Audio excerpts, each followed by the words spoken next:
Okay, I keep meaning to film the little driveway garden here because I think it is at one of its peaks for amazingness.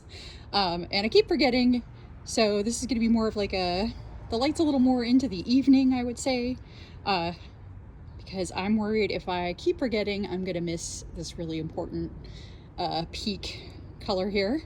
Again, this is my driveway garden. It's not very deep soil, for sure, but I've been experimenting over many years to try to figure out what likes it here, and I think I've got some winners. So we will start diving into individual plants in a second, but I wanted to call out the general color scheme for this garden, because I like to have those as a little bit of a challenge, is that I'm trying to keep it more in the kind of blue and gold family. Mainly it was inspired by these irises over here that we'll get into. But you will see down there, these look like, these roses are pink. That's partly because when they first bloom, they are way more coral colored than when they age out, but also sometimes the limits of a color palette are fun, and sometimes you're like, you know what, I just need that flower in my garden, and so it goes. So we'll start over here in this corner. This is kind of a northern facing wall, so it doesn't always get a ton of sun throughout the day, but when it does, it's pretty hot. It also reflects off the house behind us. I've had a lot of trouble with this corner. I had a rose here for a year or two, Alex's lemonade stand. Last year was really bad for a lot of my roses. I think we had like a late freeze and it did not come back. So I filled it in with some different things. This hosta was already here, and it has a little baby this year, which is awesome. Hostas do really well here around my neighborhood, so that's just lovely. And this one is got some really great colors, like the bright like not lemon yellow, it's more like, I don't know, lime yellow, but then it's got some little mid-tones and greens. Anyway, could geek out for a while on that, but that's this little baby, and that's cool. Up here, I have, this is a butterfly weed, Asclepia. This one is going to be, I think it's called like Hello Yellow. And as you can guess, it will be yellow. I'm starting to suspect that I have kind of like not the greatest soil right here, like a poor soil. So that's why I put that there, because it gets pretty dry right at the edge of the garden, and can get pretty hot. So we'll see if it likes that. We're gonna find out. Back here are two plants that I still need to plant. I got distracted by other parts of the garden, but I'll plant them soon. This one is a little zebra dwarf zebra grass. Doesn't quite get as tall as a regular zebra grass, but I really love the little stripes it has. And again, leaning into maybe it gets really dry back here, and the soil is not so great. Something like a grass is probably going to be happy. Well, we'll see. It's an experiment. Next to it is penstemon, or beard tongue. Beard tongue dark towers. I liked how this one leans into more of that purple foliage, because I want to make sure that I'm creating a variety of foliage colors, from like the classic green over here, and then the bright chartreuse over here, and then getting into the purples is really fun as a way to kind of create variety. So that's this little corner over here. Next up, this is, I mean, like, this is just kind of how it's been growing, which is kind of funny. This is elderberry all laced up, Sambucus, I believe. This is its second year. It's grown a ton, and it decided to form this sort of interesting Y shape. I don't know. Or V shape, sorry, or maybe Y. Anyway, I haven't decided if I want to try to prune it to be just one vertical thing or just let it be weird. Probably gonna let it be weird, because that's on brand for us. Why I liked it was both that it had this really narrow vertical habit, but also these really cool, dark, really almost black purple leaves. And it does have flowers here that'll bloom in a little bit. But again, it doesn't grow out so much as it grows up, which is great for this space. This isn't a very big garden border to deal with. Next up, we got Aster Bluebird. This one has been in here for several years, so it's doing really well. And this time of year, I'm always pinching it back. I was raised to pinch back Aster until 4th of July, so I just kind of come in and pretend I'm like a little goat or other grazing animal and just pinch it down a little bit to kind of keep it a manageable size, because it'll get really big, but it won't bloom until fall. Up here we've got some salvia. This is kind of a classic variety called May Night, although one of these is probably April Night. I know at some point I bought one that was April Night, but I couldn't really tell you which one that is now. But it's another thing that likes a lot of heat and not the best soil. It's looking awfully pretty. Again, leaning into that more blue purple side of the palette. And then on the other side, this is Lady's Mantle. I have a couple, I think 3 of them in this border. I wanted something that was a little more cottage garden-y in its look. And when the raindrops collect on these leaves, they're like little gems. And yeah, it'll just have this yellow flower, but most of the time it's just these really pretty leaves that add another little bit of variety. You can see where the daffodils were in the spring. This is the comb over stage of the daffodils, where I just kind of comb them out of the way so that the things that are growing next have room to get past them. Now, this is another penstemon beard tongue. I think this one is either Dakota Burgundy or Burgundy Dakota, one of those two. But you can see it's got kind of like a similar theme to Dark Towers, where it's going to have really dark leaves that go from like green into this dark purple. And that's why I bought another penstemon, was because this one did so darn well. This is its 2nd year and it came back already gigantic. So clearly it likes being here, and so it can stay here. Down below, I think I need to water it. There's a heuchera or coral bell. Or maybe this, oh geez, that's looking really crispy. Yeah, we're probably gonna have to water that. I think there's another one over here too. That's what I'm saying. I think this bed gets kind of dry really fast. But anyway, we'll see if those come back after a watering. Worst case scenario, I can replant some heuchera and try to mulch them up a little bit more next year, because they heave out of the ground a bit, and that's part of why they dry out fast. But anyway, we'll just see how that goes. Down here at the base of the trellis, this is gonna be a Rudbeckia, brown-eyed or black-eyed Susan. I can never remember which one. I actually transplanted it. It was a baby from further down this border, and they love this space. So I thought I'll just spread that color further down. So nice bright gold flower. Speaking of bright gold, the star of the show here right now is the iris, and this iris is called Edith Wolford,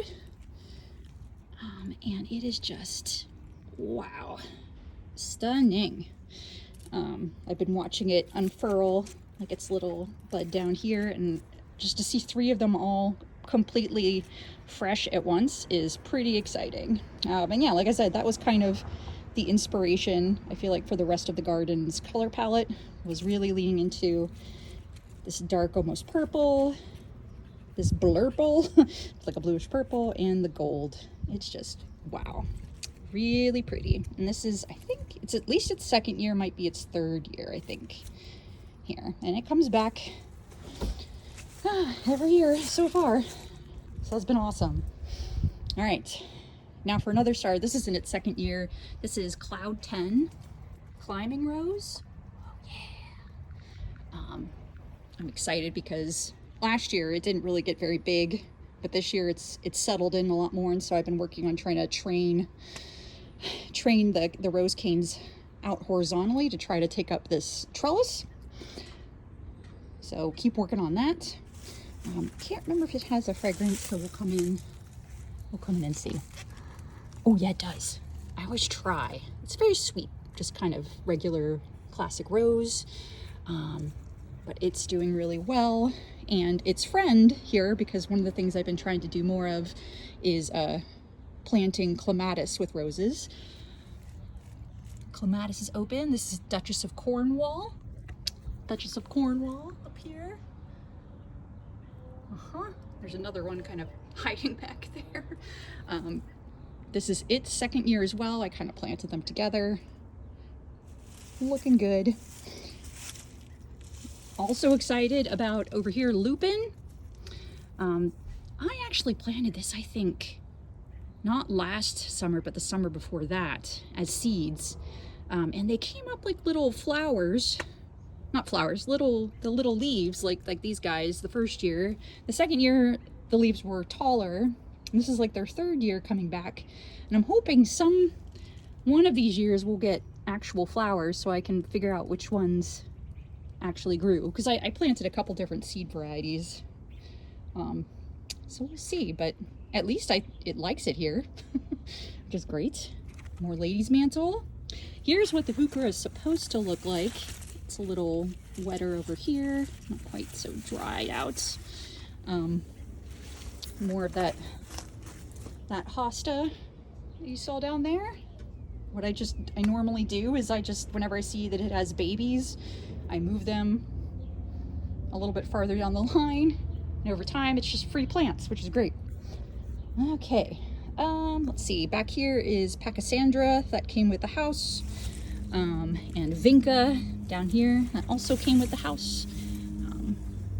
Both are total bullies in the garden, as is the ivy. The ivy was also here, and I kind of fight them back just enough to let what I want to grow. I don't try to eliminate it because I don't think that's ever going to happen, but I digress. All right, another hosta through here. This one's nice and white. I don't know what variety it is, but it sure is pretty. Let's see, and I think this must have been a daffodil back here. I don't recognize what this is. Now we finally have made it all the way over to the rose here at the end. This is Mother of Pearl. This rose replaced the rose I had early last year called Coco Loco, which was more of like a brown pink. I really liked how it was like, it almost looked like chocolate milk. But it did not do well on this corner. And so I tried to pick something that was way more cold tolerant and disease resistant. And Mother of Pearl fit the bill. I don't know, it doesn't smell much, but they just started to open. The blooms just started to open just yesterday, but I love how the blooms start out this intense, almost red color, and then they open up, and the color kind of softens, and eventually it lightens up so much that it does become more of like a pearl or like a seashell color as opposed to being this intense pink. But it is clearly very happy. Leaves are all really healthy. So pretty happy to see that. Back here, I have some phlox that I got from one of my neighbors. I know that it can be pretty invasive, but so far it mostly just stays back here, which is fine. Because I don't mind. Like I've said before, like this garden bed has been tricky to find the things that like it. And so if it likes it back there, that's great. I don't really want to go back there and dig stuff. All right, we're almost to the corner. I've got this lovely peony here. It's not quite ready to bloom, but always the really fun part is seeing the little ants. Come on. Seeing the little ants here on the peonies. This one will be like a white, pretty much a white creamy peony. Trying to remember, I looked up what I thought I bought. It was not that. I thought I bought Jan van Leeuwen, which is like a white blossom with like a yellow center, and that's not what this is. But that's okay. We'll figure it out someday. All right, and then we've got another lovely hosta in here. I don't think it's not the same as this guy.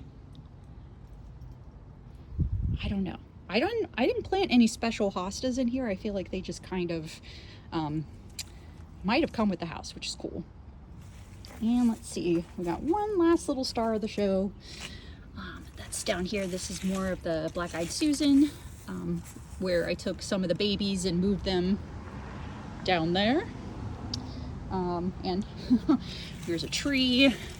Got lots of trees growing everywhere, and this one Yeah, I can't quite get that. They root in pretty fast. But, oh, and look, the hostas. The hosta's already got flowers. But yeah, it's first week of June, and this particular driveway garden is just looking really nice. Really love how the colors have turned out, that variation in foliage color. Though I feel like I need to bring something a little more purple down here too. Who knows, maybe it would be another elderberry. It needs to be tall if it's gonna survive against the peony and the rose. I don't know, something to think about. Because you see back there that we've got this nice little purple coming through.